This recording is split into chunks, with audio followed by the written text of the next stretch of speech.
The Empire of Brymore spanned from coast to coast of the Dragonside continent, conquered and reigned over by the wizard king Zerindast the Great. But it was near the end of his long 200-year reign that he grew to think that none of his 10 sons could hold his hard-won empire together after his passing. Instead, he would find a strong heir on his own terms, and to do so, he created the Royal Labyrinth of Worthy Succession, a grand and deadly dungeon.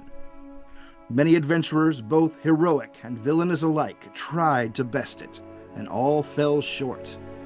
Now, it has been 500 years since its completion, and the throne of Brymore remains empty, but the Mad King's challenge remains. Let the one who exits this fell keep with the scepter of royal might be declared true and rightful ruler of Brymore and all its vassal kingdoms. Still, no one has been able to conquer it yet. Ooh. Terrence. I died. Jeff. Yep. Mahogany. Words. Freaks. I did not die. Big bowl of cursed nachos. All right, everybody, welcome to the show. Thanks for joining us tonight. My late night sexy call-in voice. Coming up next, the smooth saxophone sounds of Kevin Arowski. The way you were talking made me think of the radio announcer from that movie, The Fog. Oh, yeah, that's kind of what I was going for. I love Adrian Barbeau. Like, it's her making a sexy voice, playing some of the worst music you've ever heard. We've been friends for a while. That really deep cut is what you were going for, and I heard it. All right. Welcome back. Are we going to banter a little, or are we going to just hop to it? I feel like before we recorded, we all talked about what our level 2s were. Oh yeah, let's talk about that. You guys have leveled in the previous session after fighting several mimics and spawn of mimics. So far in this campaign, we fought 3 skeletons, 4 plague rats, 7 ghouls, 1 ghast, and 4 mimics.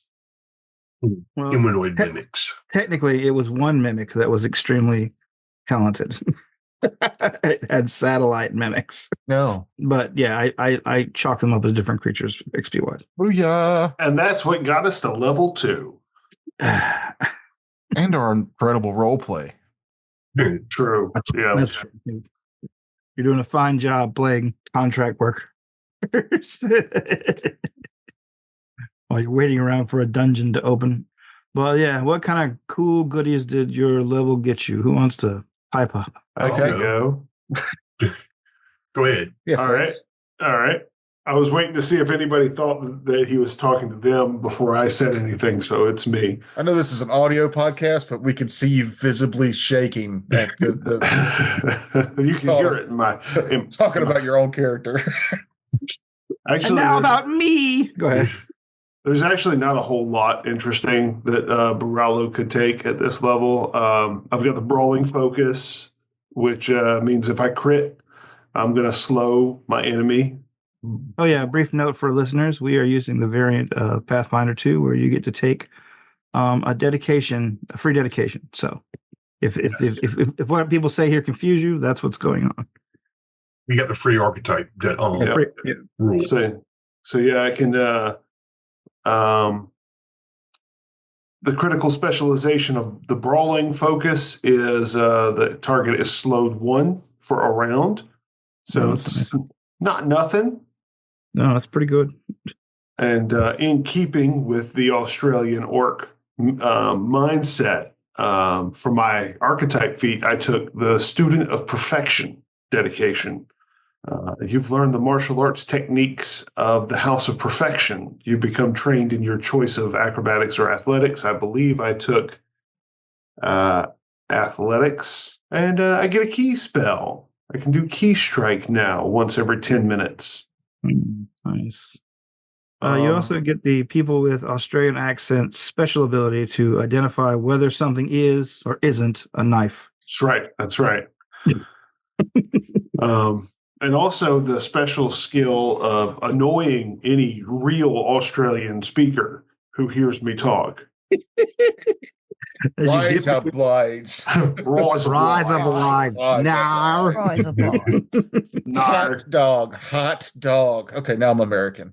I saw a very funny video where the guy was like, "We are going to teach this Australian how to pronounce the word no. No. Can you pronounce Nar. the word N-O? Nar?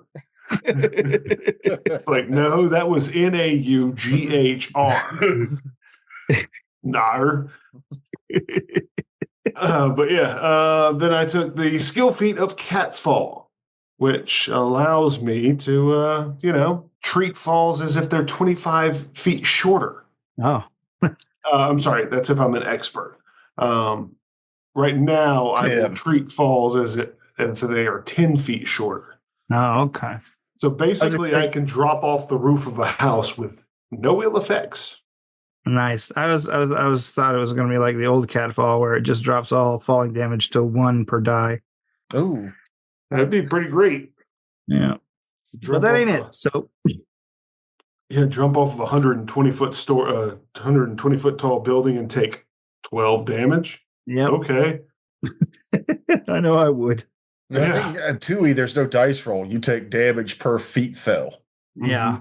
Yeah. All right. Who's next? Jeff. If I don't go first, I go last. Oh, okay. Well, I know there are rules. All right. Yeah. Just making them up on the fly on this imaginary game. Tucker, Mahogany. Okay. Yeah, I'll go. Mine's fun. If you've made it through Frakes' bored ass level, welcome to mine. For my class, I took Explosive Leap, which is an unstable trick my device can do now to make me basically fly 30 feet in a direction that I choose. Hey, you're gonna like Looney Tunes yourself, like with an automatic weapon into the air. I can. If I roll really well, I could do it a lot, but chances are I will only be able to do it once per encounter. But I thought it was fun and a good way to get on the high ground if need be. All right. I took the Alchemist dedication, so I've got some bombs and some drinks. Backstory-wise, I believe Belgrup sold basically everything he could except for his invention and the clothes on his back to afford to come to this dungeon. And now that he's got some money, he's restocked up on his formula books and alchemical tool bags and stuff. So now he's got that free archetype for Alchemist dedication.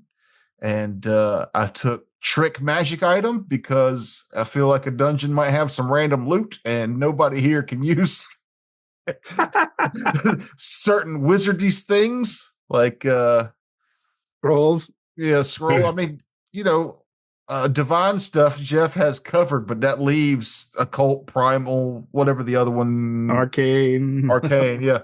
So I took that for that reason, and that's me. Yes, that's Bill Grip. All right, Mahogany. I guess it's you since Jeff insists that he is taking up He's the Ricky rear. Bobby in it. You're not first or last.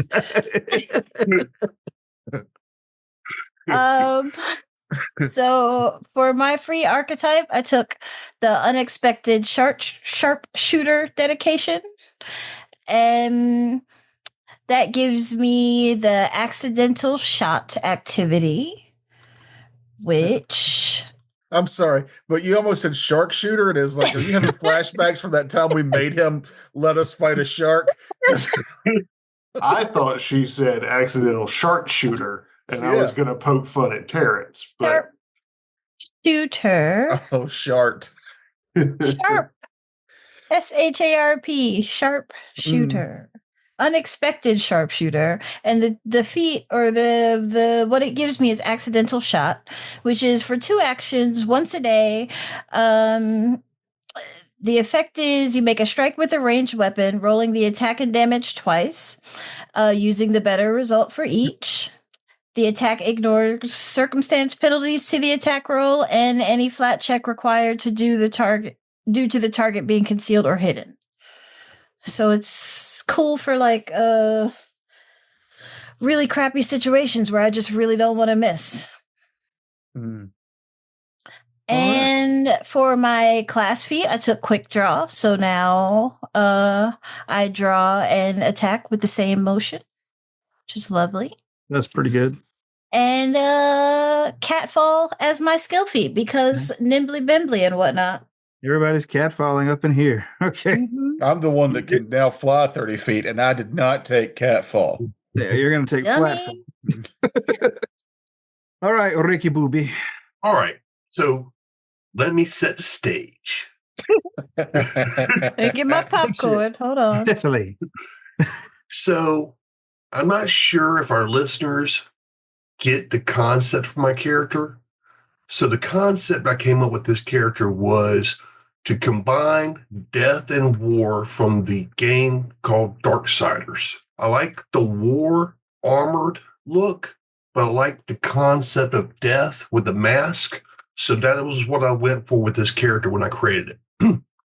I went with the race Samsaran, which they reincarnate over and over again. Yeah. And I've got the feat, a reincarnation feat is a racial feat, which gives me weight of experience, which also gives me assurance. And I took assurance with medicine, which will now let me kind of automatically succeed on my medicine checks. Yeah, you can never fail. It's the business. So that is one of the key blocks for building this character going forward. And I worship the Grave Lady's Guard, which is based off Pharasma, which is the goddess of death. Yeah. And so kind of looking at it more like if you understand death and from Darksiders and stuff, I'm kind of like a knight type thing. So I have a sword called Terminus X, which is an executioner sword, which is technically a bastard sword. Naturally. So with the free archetype, I took a new dedication that came out last year, recently, like in November, I think it was. Oh. Called Shit on me. No, I'm kidding. called Exemplar. Yeah. And Exemplar, the whole theme there is basically you have a piece of divinity in your soul. And you can basically take that and imbue it into what they call an icon, which is basically you choose an item, which I chose my sword, and I can infuse it with divinity. And that allows, and the icon I chose is called Barrow's Blade, or Barrow's Edge. And essentially what that does is it lets me imbue it with spirit energy, and which basically gives it an extra damage point every when I attack with it. Mm-hmm. And then as the hit points, once I get them down to half their hit points, it then goes to 3 points of damage around on each die. Righty. And one of the abilities is once I hit something, I can then use the ability to basically draw their soul or draw their vitality into my blade and into me and heal me, which is a cool ability, I thought. All right. You got to do the Shang Tsung line, though, when you do it. And what was that again? The Shang What's the Tsung. line? What's the line? Your soul is mine. Mortal Kombat. And then, so that is the basis for this, and I'm going to build into it. Then I took, for my class feat, was Emblazoned Armament, which essentially basically turns my sword into my holy item, into my holy symbol. That way I don't have to shift hands to basically cast spells. I can basically use my sword as my holy symbol. And it also does an extra point of damage. Okay. Well, you have been doing research. Then I took the skill feat called Risky Surgery, which lets you do. So when I heal someone with my medicine check, I can do D8 points of damage to them. But if I succeed, it automatically is a crit. Combining that with my assurance means I can crit automatically without rolling. Okay. Insert the cartoon of Jeff sitting cross-legged with books floating around his head as he creates this character. We have that cartoon. It is Dark on our recesses YouTube. of his mind on display right here. Yeah, Well, that was Jeff, the- I'm glad this game that people have trouble breaking has been has been child's play to you. I'm sure. There's nothing Jeff can't break. Well, I looked up that little combo that he's talking about, and most tables allow it because it's not like uber. Yeah, it's not like uber it broken. doesn't Yeah. sound like it's gonna kill the game or anything. Some people even said, if you do the X, you get 2d8 extra healing, right? Yeah. Yeah. Mhm. But depending on how you roll those d8s, you might roll an 8 on the damage on somebody and then roll 2 1s on the Oh, healing. yeah. So it's still risky, and it took 2 feats to get it to take off. So I don't think it's broken. I think it's cool. For I'm my sorry. thaumaturge, I've done that. Which one? I can't remember which one, but one of them, the same one has the feat where assurance, where they can't fail, and then also the feat where they can use what's the thing? Not exploit Esoteric? esoteric lore for anything at a -2. And that's the business. So I can use my best, which is still better than any other thing that I could roll by 4 or 5 at a -2. And and I can't fail All right. with esoteric lore because that's the one that I chose to not be able to fail with. That's pretty cool. It's pretty cool. All right. Well, you guys have not what do you call it? We're not cheating. Yeah, you're not cheating, and you're not disappointing. You're bringing the pain to the best of your ability in a new system, and I'm glad of it. At level 2, let's bring more pain. I gotta say, level 2 in this game feels better than level 2 in first edition. Oh, yeah. Yeah. Versus you get almost diddly. It might I mean- also be because we did the free archetype, though. Oh, yeah. Yeah, it was a lot of it came from that. Also, level 1 sucks so hard that when you play level 1 and then you go to level 2, you're like, oh, this is nice. Look at this. Oh, trailers come in a park. You don't say. I can actually explore the area. Yeah. We got elbow room. Got 30 hit points, y'all. Feel invincible. Nice for level 2. Oh, I got 22. Is that bad? Is that bad still? I mean, pretty warrior archetype class, aren't you? No. I'm a tiny dog with a gun. That's He's a shooter. Oh. Also me, I'm a shooter. From the distance. Brawler, what are you sitting at now, hit point wise? 34. And now Jeff, 50. What? No, I'm just at 28. Oh. There's the area he sacrificed on. That's I mean, not that much. No. No, not really. All right. It's a balance. It is a balance. But I'm stupid. Or I'm just average intelligence. That's what intelligence 0 is. I don't know. Go ahead and put it at -1. You've sold me. You're a shimbo. I'm stupid. Jesus Christ. Okay. Zeros for intelligence and charisma. Yeah. All right. So let's take up the story. Let's take up the tale, as it were. Over at the Sundered Shield, you We guys didn't say the name of the game we're playing. Or the name of this campaign. Yeah, you're right. Jesus Christ. However, would we know? Yeah. That time, I raided the Unconquerable Mega Dungeon. Hey. Presented by Episode Raiders of the 5. Episode 5. Stop interrupting me.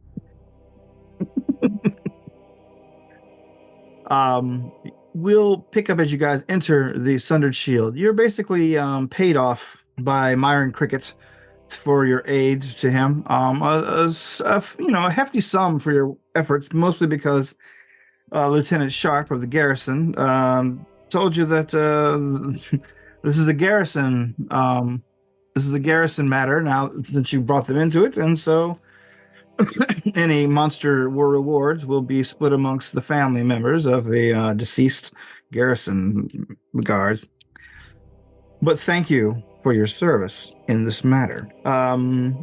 Miss Cricket, not Miss Cricket, Miss Crimp, the owner of the Heroes Retreat, asks you folks if you could step out for a while her and her staff and the garrison clean out the rooms that were occupied by the mimics, which you hear from the guards whispering to each other. They've been finding like bones in the bathtubs and partially eaten corpses underneath the beds, that's the kind of thing. And she's trying to talk very loudly over this, so that this is, and she's giving a very sort of a distressed look to try to get you guys out the door, you and the rest of the paid adventurers. So you basically all wander off down the street to the tavern. We all gather in front of her door to discuss loudly about the murders that just happened inside this fine establishment. And as soon as you guys come in, followed by the remains of the other two adventuring teams, you see old Tux, the person that put you up to this, immediately straighten up, stand his old bones up, and you see his eye, his one remaining eye, quickly whip around the room, doing a head count, and then he quick waves you over as quickly as he can. Come on! We'll scamper over there. Yep. I didn't think you'd bring them all in. What's the word? What's going on? Why aren't they all here? Fade to black as we give him the full details. All right. After you guys finish up, you see a huge wide grin split his elderly face. Damn. At the point of the end of this story, I have a plate of food and a pint that's as big as my head. All right. I don't know, mate. The laughter and the hot damn seems like a bit ghoulish to just react in that way, knowing that there was a mimic. His eye widens for a moment, and he says, "You know what? You're right. You're right. I shall do this with a bit of solemnity." He doffs his hat and walks over to last year's standings and dramatically produces a rag and begins erasing chalk off the board. And you see a lot of people go around the bar, look up with interest. Oh, that's right. They had the Deadpool here, didn't they? As they begin writing, he begins writing new stuff in, and you hear a lot of loud swears come across from the room as he turns around and says, "Sorry, folks, both teams are now out of the running." A lot of people basically kind of rush the area where he's at and begin arguing loudly with him. He's like, no, I have it official. You can look for yourself. And he gestures towards the other adventurers where they're sitting basically almost together. The two different teams are stuck at two nearby tables, looking sulkily and now a little angry. He's like, sorry, all bets associated with their continued success are now null and void. You've lost. Sorry. Take it home. And better luck next season. Okay. That's settled. And you hear one voice pipe up from across the room. Not so fast. Another elderly voice.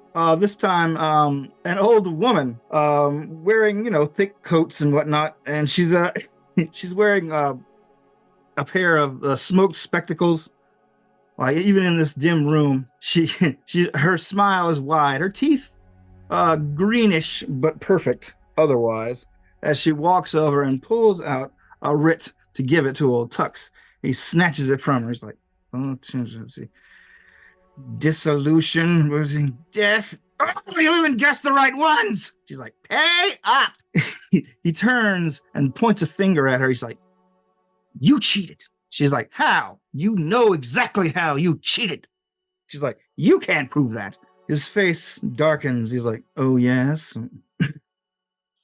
Maybe you should take those glasses off and show me what you're working with in that skull of yours.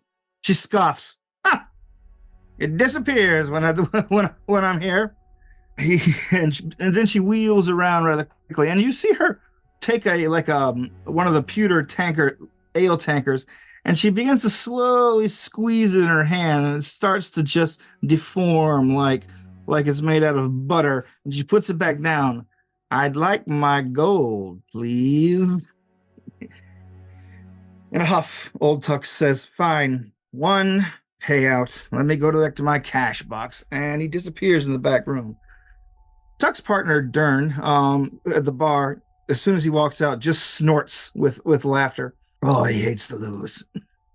The old woman with the smoked spectacles sits down at the nearest table, the table that you guys are at, props her feet up on a nearby chair at another table, and says, "Are you his off-season minions?" I suppose Nah. if anybody who's willing to pay would that make us a minion or an employee?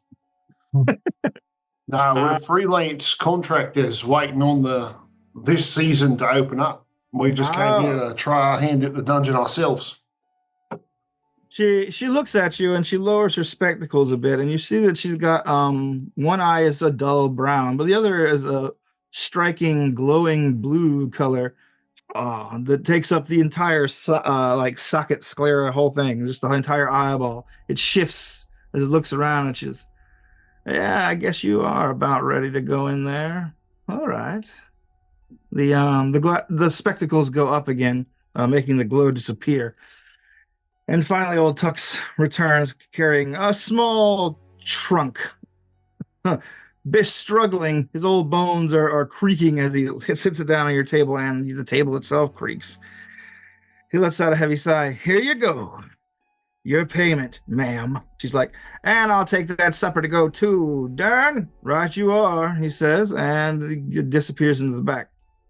She grabs the big trunk under one arm and goes over to the bar. It collects what appears to be some of the kitchenware here from the inn on a plate. And she heads toward the door. One of Dern's employees / children, you learn, is already at the door, waiting for it. Open it for her. She disappears into the night, and the door's shut behind her. Old Tux lets out another stream of cursing, and before noticing you folks again, "Well, sorry." Who was that, Sheila? Hmm? Who was that, Sheila? Oh, it's the dragon. Oh, like the dragon who guards the door. Yes. She devised a way to leave the castle some years ago, and she's been a pain in my ass ever since. Huh. Well, I'm glad I was polite to her. I'm glad she didn't mind me staring at that creepy eyeball. Yeah.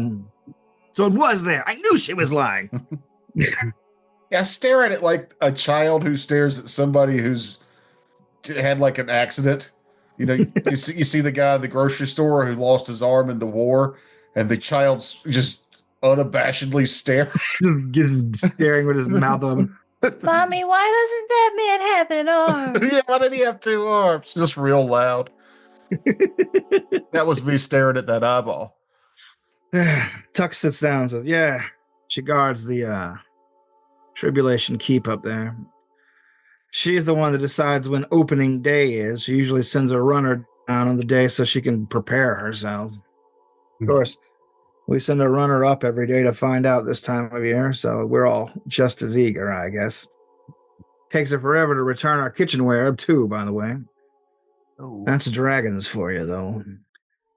Are She you said- actually sending the good silver? "Yeah, we are." She insists. Well, she said we seem to be just about ready. Yeah, she says stuff like that to adventurers. Likes to get up here, be cryptic, fool people, con them into doing her dirty work. Surprised she didn't get to you first. What can we do to be more ready? Well, been a snowy year.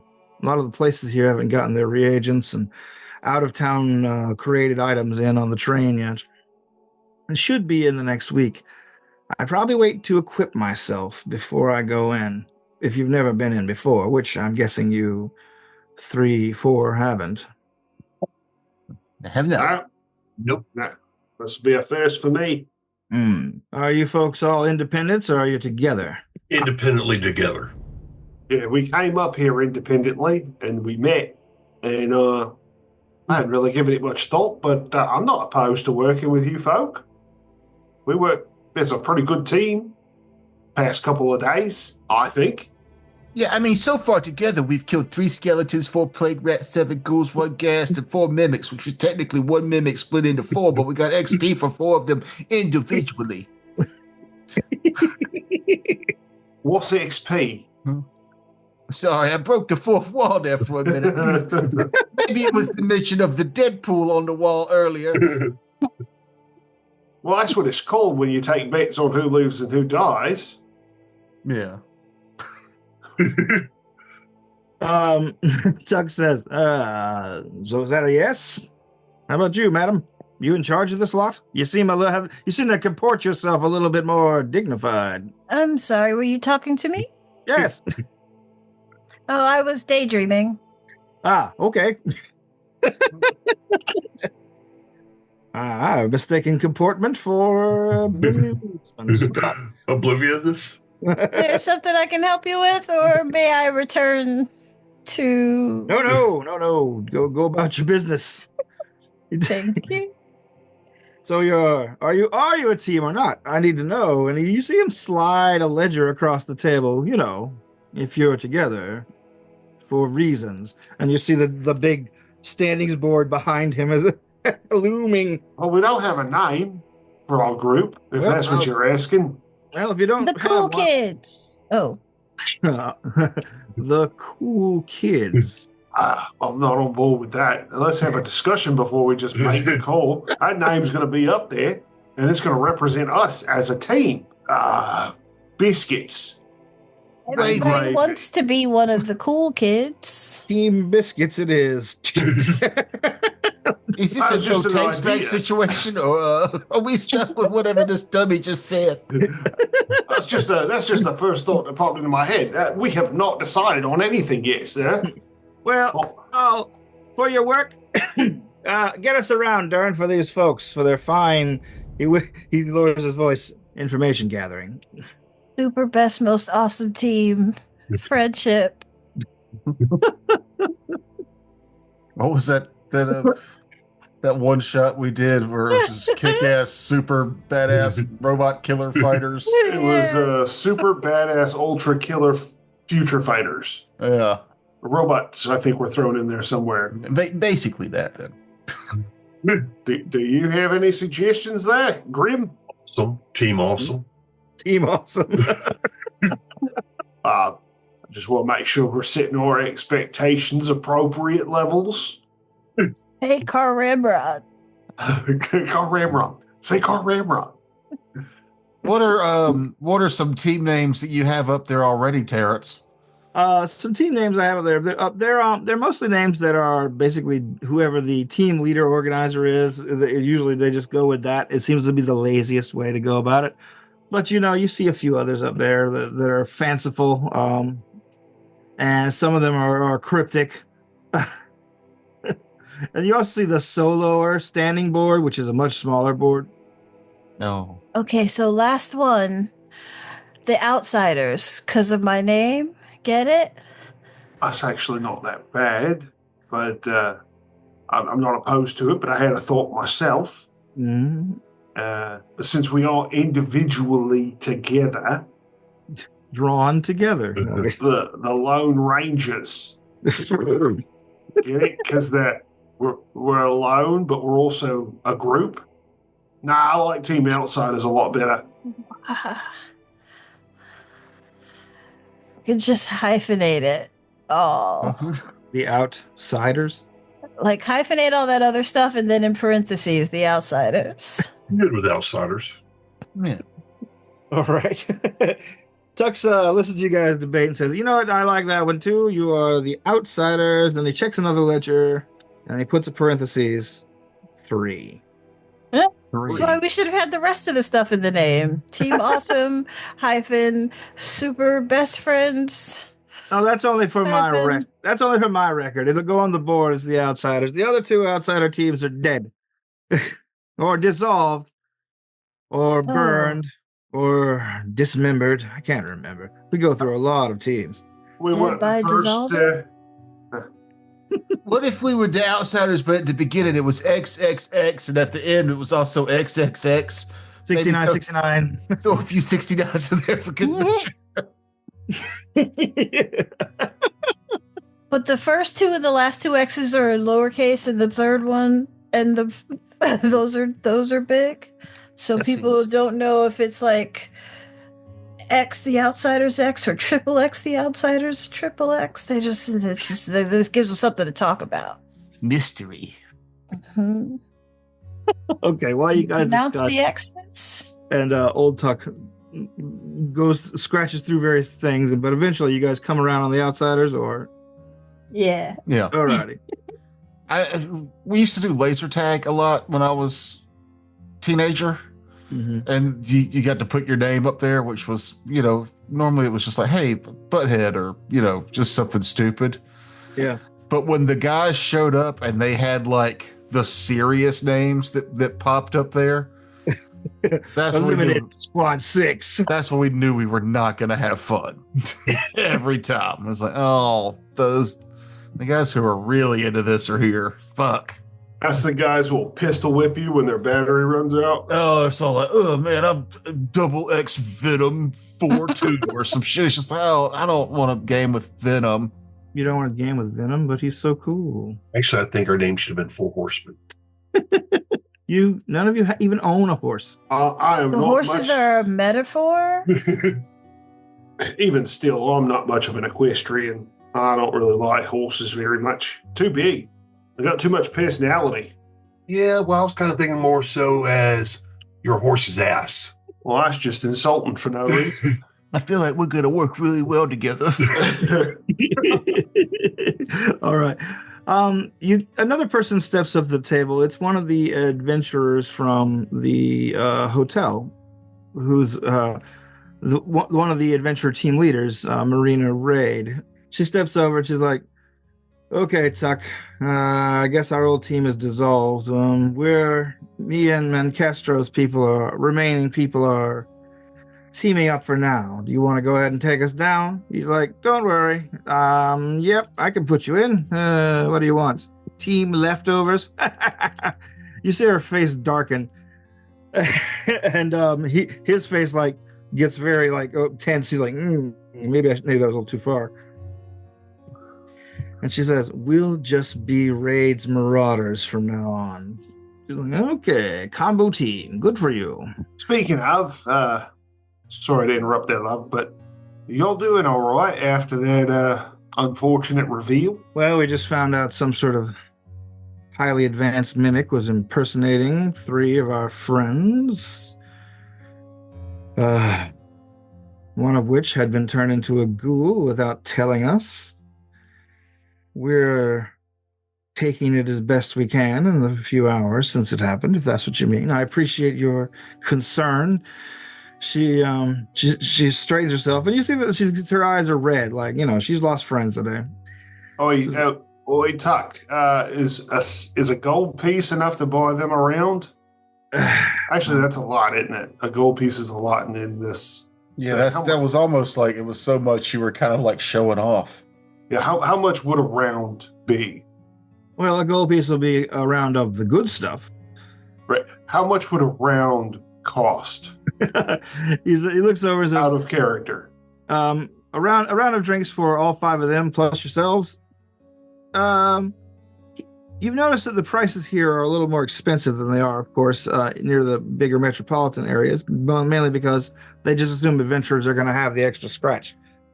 So if you're just buying it for them, it's going to cost you 5 silver. If you're buying it for everybody, yourselves included, yeah, the whole gold piece will get you there. I will give 5 silver. I'll buy them around. Just go ahead. All right. She invites you over to share a toast to their fallen friends, and when you do, the assembled crowd is looking pretty dour as they sip your beer and they nod in thanks. The remaining members of the team are, of course, Marina Raid, Grell, Hammercrash, Doris Bronzebones, Targa the Invincible, and Carl Deathbringer. It's a very fighty heavy party at this point, and you're guessing there might be some shuffling in the future, like as most everybody here seems to be of the hit it and don't think about it kind of persuasion. Does the board show like stats, like how far they got down or anything in the dungeon? Does. Yeah. How far down did their team get last year? It basically like Tux says it teaches you how to read the board. The board is sort of a dense like grid of information. He's like, here's the day they came in, here's the day they left. They got 9 levels down, which isn't too bad, but there were some roster changes through the whole season. They suffered some pretty heavy losses, and now they've suffered even more. I'm guessing that most of the people here are virtually strangers, even to each other. Are they going to have to start over at the first floor? It depends. He calls out, Raid, do you still have your badges? She nods. She's like, the badges that are active, yes. All right. Yeah, it looks like they're starting where they're starting. Oh, you mean start where they left off? Yeah. Though a mimic and a ghoul killing adventurers as powerful as them, it's pretty unbelievable. Like, they did some impressive work, even suffering the losses they did. It must have been a very sneaky monster. And did you see any thing unusual about the thing?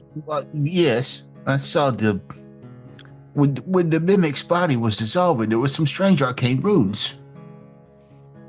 He leans back in his chair and sips his ale. So it's not just a dragon.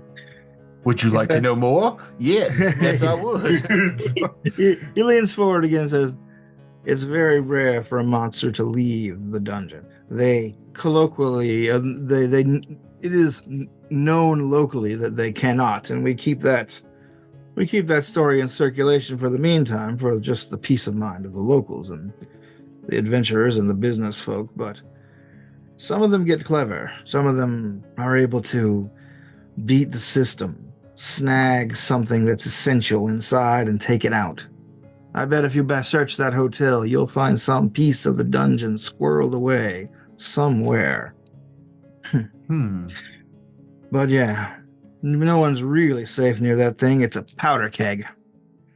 But it's making me a lot of money. All right, I'm going to go do some work. Gotta register you and them. And when you decide to go into the dungeon, make sure you stop by... Stop by the office, not my office, the Royal Adventuring Monitoring Guild, or Adventurer Monitoring Guild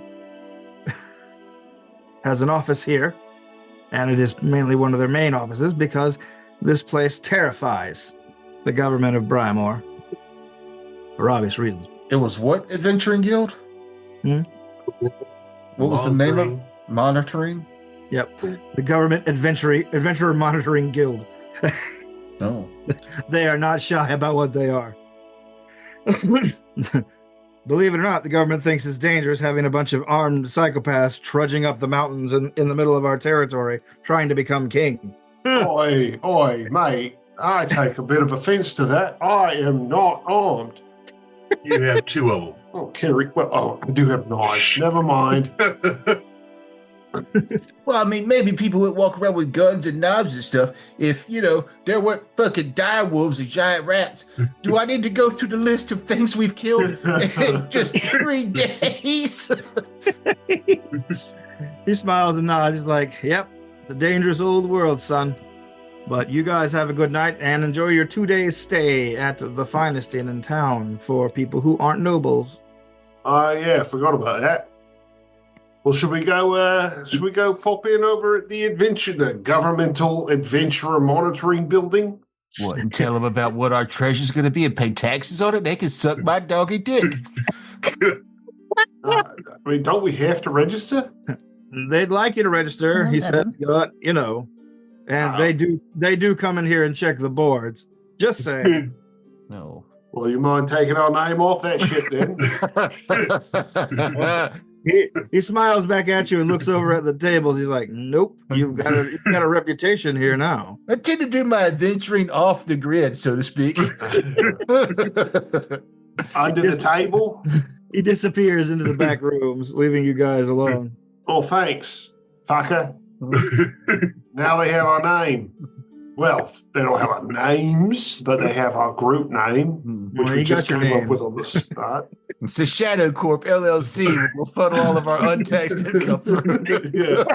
Welcome to Taxes and Tribulation. Told story of that time I raided the Unconquerable Mega Dungeon, and now we never went in because we did paperwork for it. Yep. The two things you can't escape: death and taxes. And I represent one. Taxes. So wait, no. Which one is it? It is I, Jeff, God of Taxes. Ooh, that happens every time. I have a god of taxes in my homebrew pantheon. It's Maltabulus. Oh, nerd. Yeah, well, I like homebrewing stuff. I guess I'm a nerd. Weird that I would know other people. Period. So anyway, yeah. The next 2 days go by. You guys find a few of the shops trickling open. They have some stuff for sale. They're basically getting rid of last year's stock, what little they have left. So the stuff that you guys told me off camera that you were buying, you buy. Yay. Health potions so I don't die. That's it. Mm-hmm. I bought an alchemist toolkit, a grappling gun, some thieves' tools. New armor. Oh. Okay. Is it less scary or more? I don't know what you're talking about. Fashionably, it looks exactly the same. Mechanically, it is better. None of it matches because it's a whole. I imagine Jeff's like scary, like armor, like accessories or things he can just clip on to different armor. Yes. I have lattice armor, which is kind of cool. It's basically woven cables. Yeah. Which I thought was kind of cool. It's like Okay. chainmail, but does not have the noise factor. Oh, that's nice. Nobody likes a noisy True. lattice. I don't know. At any rate, as you guys are basically being politely, thankfully evicted from the Heroes Rest Hotel after a couple of days, you can see out on the streets a bit of busy commotion as some garrison guards and some people that are bundled up for the cool morning are moving pretty swiftly back and forth to the more official buildings, and one conspicuously ducking into the Sundered Shield. You see the person you recognize from the hotel as Carl Deathbringer out of his hulking plate armor. He's like a kind of a lean guy otherwise outside of the armor. Like the armor just does a lot of bulking him up, but he's doing like shirtless morning jogging, and he gives you a sort of a grunt as he's jogging by, then sort of skids to a stop on the slushy cobbles. He's like, I think the dragons just sent a runner down. I think the season's going to be beginning soon. He nods and continues to run. Make our way to the Adventuring Guild. All right. When you get there is already a small line. The small line is, of course, two people. One of them is Marina Raid. One is another person you do not recognize, who standing in front of her line, who disappears inside as soon as you get there. Marina rolls her eyes and turns towards you and says, "They're only seeing people one at a time already. One at a time. It's not like I'm not already registered. I have credentials. Sorry." No, please. Continue to vent so that we know what we're looking for. She's like, "These government people, they're a different breed." She scratches her chin and says, "They of course want to know a lot about you when you go in, so be prepared for answer a lot of questions, or at least make up some answers you think are plausible. And after that, they are going to basically give you some instructions It's all very draconian, but not in that way. She gestures toward the keep, like in the paperwork way. The door opens up, and a person wearing a blue and red tunic leans out and says, "All right, we'll see you now," and disappears inside. And disappears inside, followed by Marina Ray. She says, "Good luck. I hope you didn't skip breakfast." And you guys are waiting. And shortly thereafter, she leans out. The lady in the red and blue tunic leans out and says, "Okay, who's next?" One of us, I'm sure. You could have just said me. I'll go. Sure. I don't want to be the first at everything, but if you're not first, you're last. So Yep. I'll go first. I've always enjoyed going third. Great, says the lady in the tunic. "This way, please." And she takes you inside. Barello. No. Yeah, that's right. You're Yeah. Barello. That's right. I got two B names and I'm trying to remember which. Real quick question. Have we seen anybody come back out? No. I check this place to make sure it's not a mimic eating people going in. Okay. You gently prod the walls. You do the shave and the haircut bit. You, you say, "A mimic says what?" Really fast. It's not a mimic. You gotta tell me. You're not a mimic. Tell me if you're a mimic. It's the law. Barello, you are ushered by this pretty chipper for this time of morning, a person that kind of is matching your morning energy. Takes you into a little cubicle in a pretty wide area. Like it's set up like a meeting hall, but with almost nobody in it except for a few people at the long tables dutifully filling out paperwork, one of them being Marina Raid. You're ushered to have a seat. The lady sits across from you and says, "Okay, hey, welcome. Oh, can I go ahead and get your name?" Morello. "Great. Do you have a surname? Any Barello of kind of designation? Are you?" No, it's a mononym. Morello. That's it. "Okay. Easy enough." She writes it down. "And so, what would you say your age would be? Do you know it?" 25, 27, somewhere in there. I'm under 30. I'm pretty sure. "Late 20s. Okay." Yeah, that'll work. She's like, I hope I'm not offending you with my questions. We get a lot of rough types in here that are not terribly educated except for in what they do best, and that is generally violence. And I'm not judging. I am related to a dungeon delver of old. And it's why I volunteered to come up here.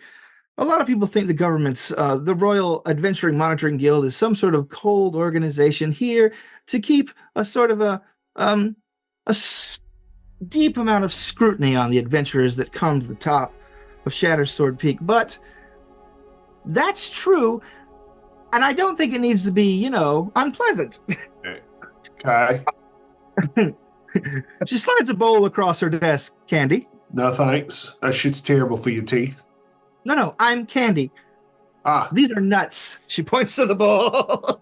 Oh, okay. Well, all right. Sure. She writes down a note after that and slides the bowl to the side of the table. "Okay, let's start some real questions." And then the real questions start. She asks for, demographic information in excruciating detail. Where were you born? Where did you come from? How many jobs have you had? Have you been doing this for long? Who was your trainer? Where did they train you? Are you from a continent? Yada, yada, yada, yada, yada. As soon as she asks about training, I go into intense, excruciating detail about my master. Hey. And I will talk about the master for ad nauseum until she shuts me up. All right, yeah, she definitely tries to veer the conversation off to other matters she's interested in, but she lets you go and takes furious notes for as long as she can. And he was a former student of the House of Perfection, and he became a master there. And he took me under his wing when I fought him in a bar. I was a bit of a hellraiser in my youth, but he taught me the error of my ways, and I flipped over a new leaf. That's good. She says, And I guess we have one last question before I give you this affidavit to sign. Why are you here? Oh, to get stronger. You mean Like physically, more powerful with my own skill set. Our ultimate goal is to uncover and develop my own techniques and style to take back to me master. And I can show him that I've earned my own worthiness, and he can take me back under his wing and teach me the next level of the House of Perfection. all right? Her face falls for a moment as she considers this. Then a smile brightens it up against us as she writes down your answer and flips it around, slides you a pen, and says, "Okay, thank you for joining us. I'll need you to go down the hall to that little booth over there, and you'll be assessed for your initial adventuring rank. All right. I don't need to sign anything, right? You do need to sign this." Oh, you didn't say that part. All right. I read over it. I read over it because I am literate. Okay. And I want to make sure that it's not like, yeah, he's a fucking murderer. Hang him immediately. A lot of the stuff on there is both a written report of the things you say and also like check marks by certain symbols that don't seem to provide much of an answer outside as to what explanations of what they are. Well, I will sign it. Okay. And my signature looks like a wolf's head. Okay. All right. And this process repeats 3 more times. The next person that comes in is, I guess Belgrup. Mm-hmm. Belgrup, you get this whole spiel. They ask you your full name. They ask for literally every fucking tiny little bit of information about you they can get out of you. And then they follow up with, why are you here? I'm purposefully vague for most of it. I eat a whole bowl of nuts. Okay. Well, I'm here to discover. All right. She writes this down and flips the thing around and says, as are many, welcome to the Royal Adventurer Monitoring Guild, or RAMG.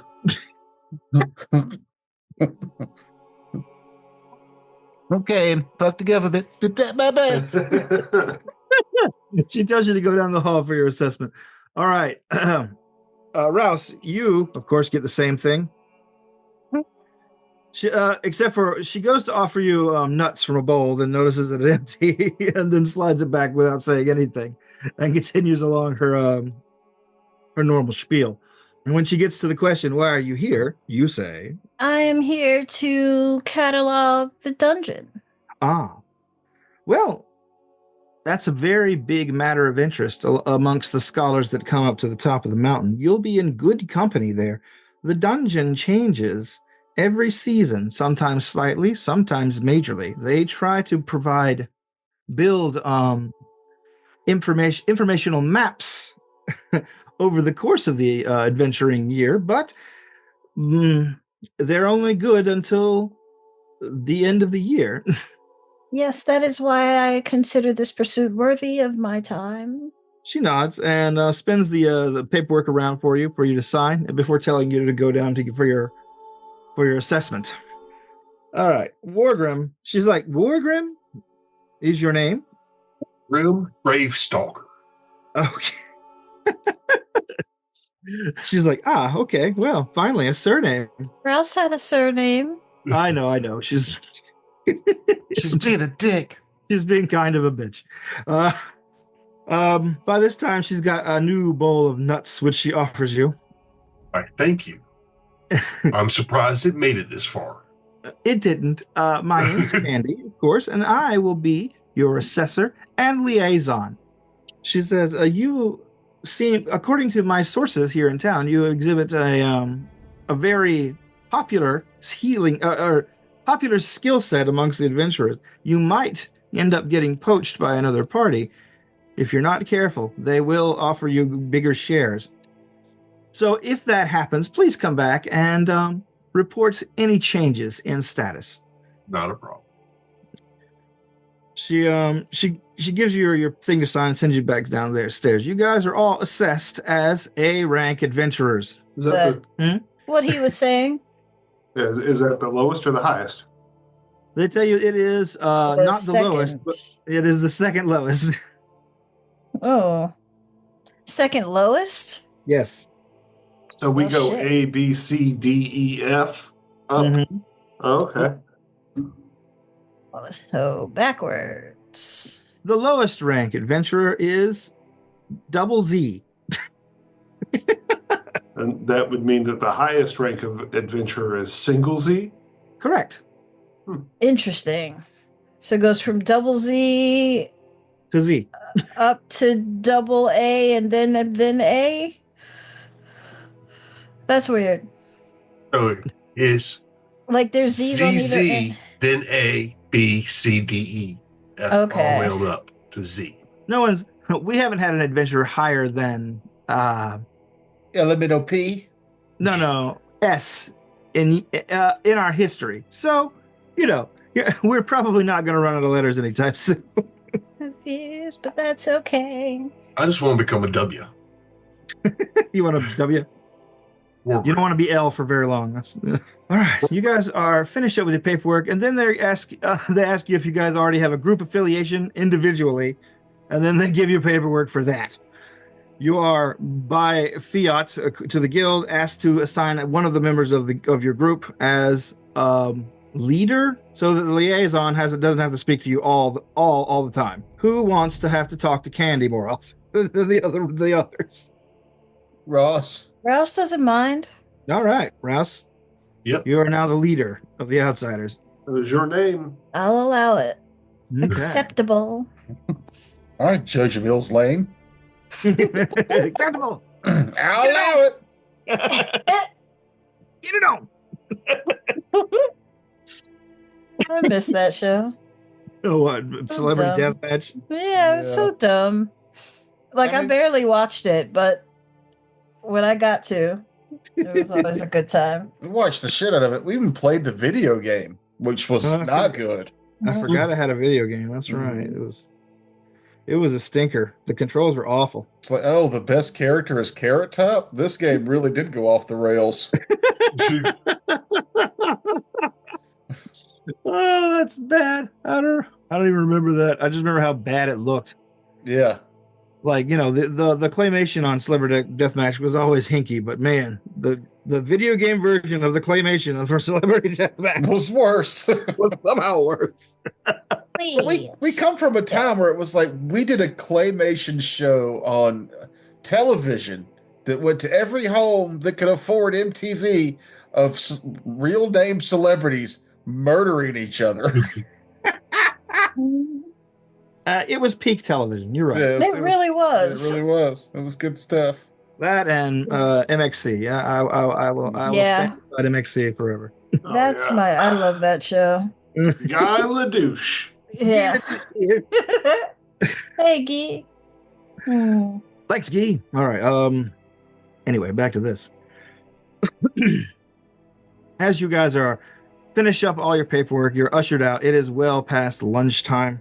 And there is a much bigger line at the door than when you started. There's about 25 people that you don't recognize, like people that must have arrived in the last day or so. And they are all, just arrived as in, like, it looks like they just trudged up the mountain. Like, these aren't people that came by train and then carts. These are people that probably have been walking for weeks toward the mountains.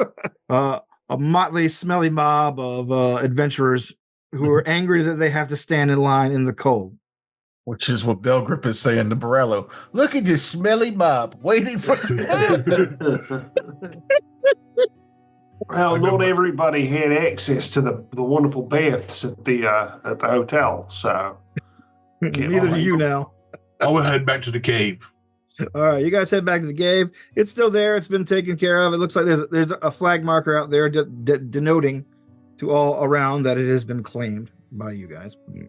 And it is still the dark cave that it was before. Like, you cleaned it out, but it's still a cave in the side of a mountain. She could have missed that hotel. This is a lot more like home to me. I probably should spend some money on an actual cloak, a hooded coat or something. This horse blanket's getting a bit musty.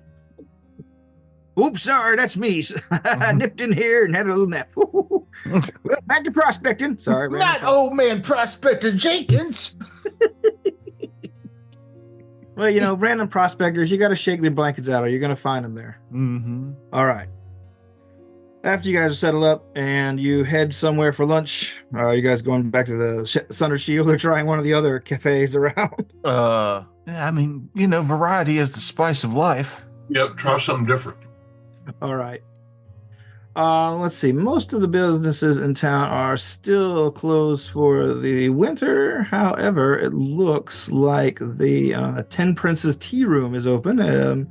It doesn't seem to have a lot of patrons because the prices are probably quite expensive.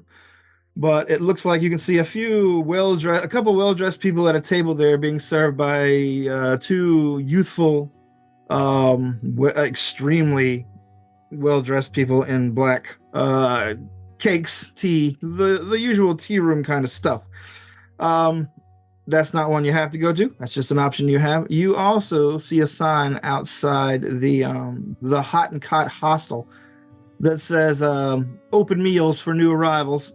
And you can smell like a hearty stew being wafting in from the door, which is open. Like even in the cold, like the place is just wafting out billowing heat.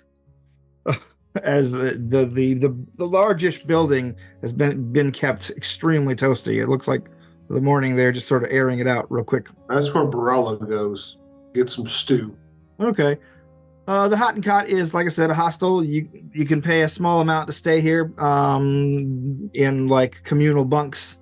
And a lot of adventurers take advantage of that. But it also has a pretty large place for a cheap meal, like a big dining area for cheap meals. You don't get a choice. They have whatever ale they have whatever food they're making. It costs a few coppers. It's like a Piccadilly. Yeah, it's basically. Unfortunately, when you said twin princesses, my head went two princesses from the Spin Doctors, and immediately I said the 10 princes. TEN princes. Oh, 10. Okay. Still. I think that stupid song popped into my head. Everybody loves the Spin Doctors, right? I do. Right? I do like that song a lot. I just hate that that's immediately where my brain went. 1, 2. It's just that part. That's Alternative scanning. Yeah. I hope they show up one day and they make you an honorary Spin Doctor, like in Class of Nukem High. Do they got to be honorary with ones, but never mind. My brain went somewhere entirely different. I'm sorry. It's okay. Let's eat.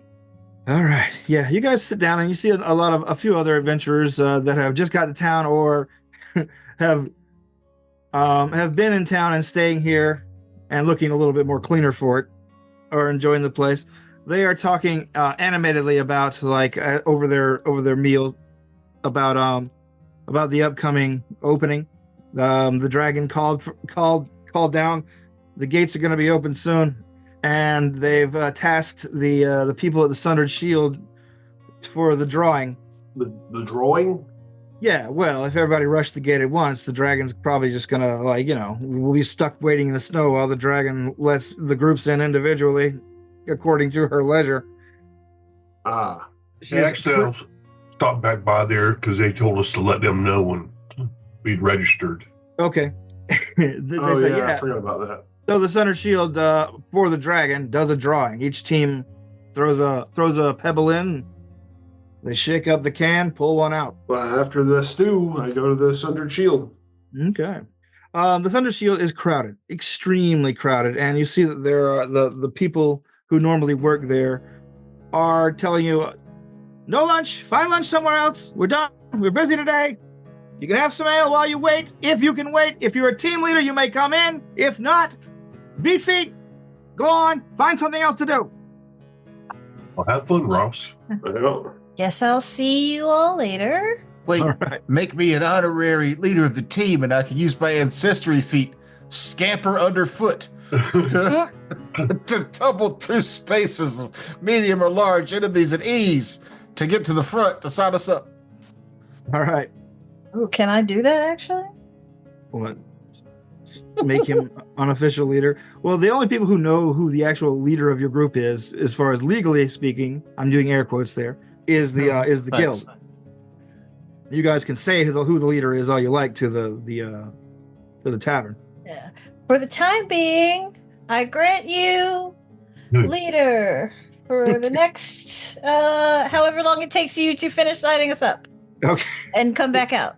You've been made a provisional leader, Belgrip. Yeah. Well, then, much like a tiny dog who risks its life going in between the legs of much heavier people, I scamper underfoot.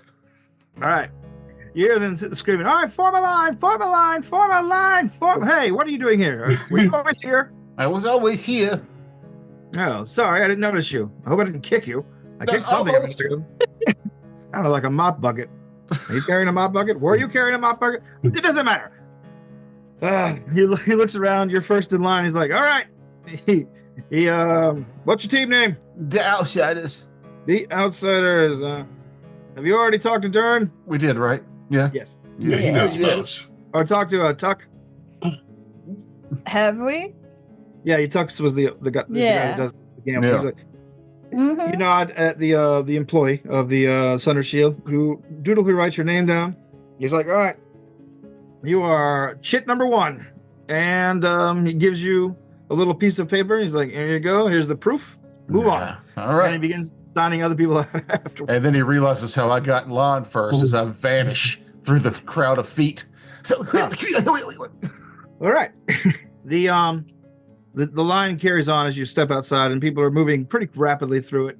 They tell you that once everyone is cleared, once every team is registered and they've gotten a chit, they'll do the first drawings, and the dungeon will be open tomorrow morning, a.m. sharp. The line clears out in less than half an hour, and it's just the group leaders in the tavern, and most everybody who has been, members of the teams are just sort of milling around in the street outside. And so they tell you that they've gotten 12 teams registered today. It'll probably be a bigger amount as the days and weeks go on, but you are the lucky 12 teams. And so they begin to roll. All right, first team up. Who wants to roll D12 for me? I got to scamper any underfoot if somebody else would like to roll. Do it. Roll a D12. I'm about to. Okay. Oh, yeah, there it is. Okay. 7. 7. All right. Team 7, first. You hear some cheering, and they continue to roll them out. Is that our cue to roll, or are you rolling? He's currently rolling dice and doing math. I was hoping the silence would extend long enough so that Audition would just go ahead and cut all that out for me, but you just had to say something. I didn't know if he was rolling or if he was waiting on us to roll. The teams are called after that. Team 5, 2. Team 10, 3. Team 3, 4. Team 1, 5. Which is you guys. Damn, I had to risk my life and limbs scampering up underneath all them dirty hobos to still go fifth. Yep. They might not be hobos. They might just be bums. As soon as you get out there, the trading begins to start. Some team members, some team captains that signed up said, the rest of my team isn't here. I need to trade for a lower number. What number do you have currently? Let's see. The captain of Team 10 says, I have 3. Done. Okay, then you guys now go in third. We're trying to go in first, right? Yeah, I guess. As early as possible, yeah. If we go in after a couple of other groups, they might set off the trap that's right there at the door. I'll just get it in front of everybody and be like, we would like to go in first. And then I hit him with my best sad dog face. Oh. The captain of Team 7 says, I got first. What are you paying for it? 4 on diplomacy. That sounds about right. That's all? Damn. Yeah, old sad dog face. They were just like, mutt.